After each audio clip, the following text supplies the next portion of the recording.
Public Affairs Center interviewed Ms Seeta Sharma from the International Labour Organization to understand the scenario as it stands on issues of migration, skills and employment in India. Seeta, firstly, we had a very engaging discussion. What do you think about the current ecosystem that exists right now, vis-a-vis migration, employment and skills, this triumvirate that we see right now? How do you, as a representative of ILO, look at it?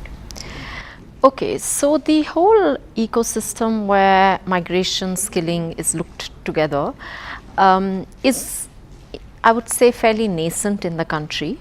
There's a long road to go, but I think we're in the right direction because there's a lot of efforts being put into skilling, and just the fact that migration is also being seen simultaneously is actually very good because, as everyone understands, India has this demographic dividend, and this can only be utilized if we actually have the skilling that goes on. And because the global market is there, the ecosystem that is being created today can go a long way in positioning India to take the jobs that are available globally and provide the human resources that will be needed in the world. So I think we're moving in the right direction. We do need to pace it, and I do think we need to tweak all sides and strengthen all sides, and that will take time. But an initiative like this or efforts like this to also engage the states are absolutely critical, because at the end of the day, that is where the people are, and that is where some of the work is going to come from. So I think an initiative like this to help understand where we are at the state level and how to engage the states with the larger ecosystem that is being developed at the central level will help India to actually move forward in this direction. So I think that's where we are, and from the ILO perspective, we see these kind of interministerial linkages as well as bringing the states really the best way to move forward, right? So I think from that perspective, the ILO is very happy to see this, and also to see that linkages are being drawn upon and strengths are being drawn upon from states and centers and interministerially. So yeah. Okay, so what specific aspects do you think, within the whole the same triangle that we are speaking about, migration, skills and employment, do you think that needs to be prioritized for GOK, like the state government and the government of India?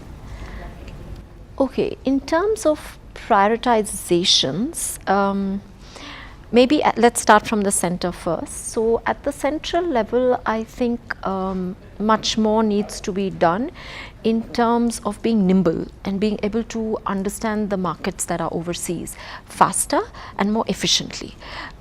This can happen through research studies, but also from much more engagement with already some of our stakeholders who are involved, like recruiters.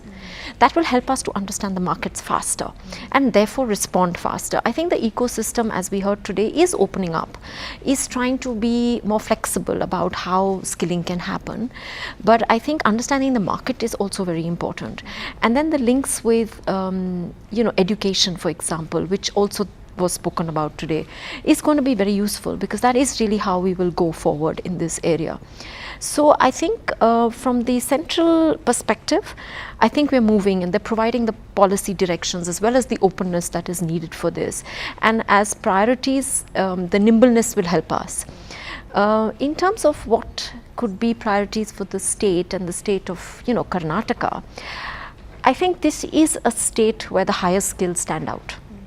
This is a state not so much catering to the lower skills, but more to the higher skills. So you're looking at IT, you're looking at perhaps healthcare, so the service industry, which is a growing industry, not just globally, but also in India. So if you look at it from a migration perspective, this state provides you the human resource that will cater to the growth of the industry.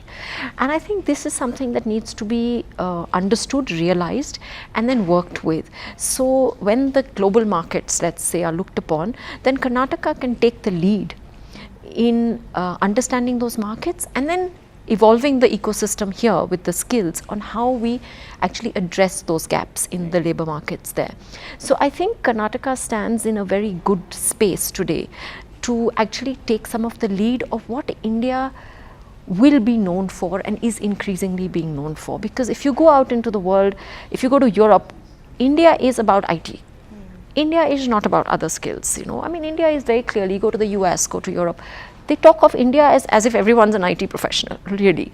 And it's interesting, but it's also then tells you what they see India bringing, the USP of India. And Karnataka has it. So I think it is for Karnataka to leverage that now and to take that forward as their steps into the migration space. Thank you so much. Thanks. Thank you.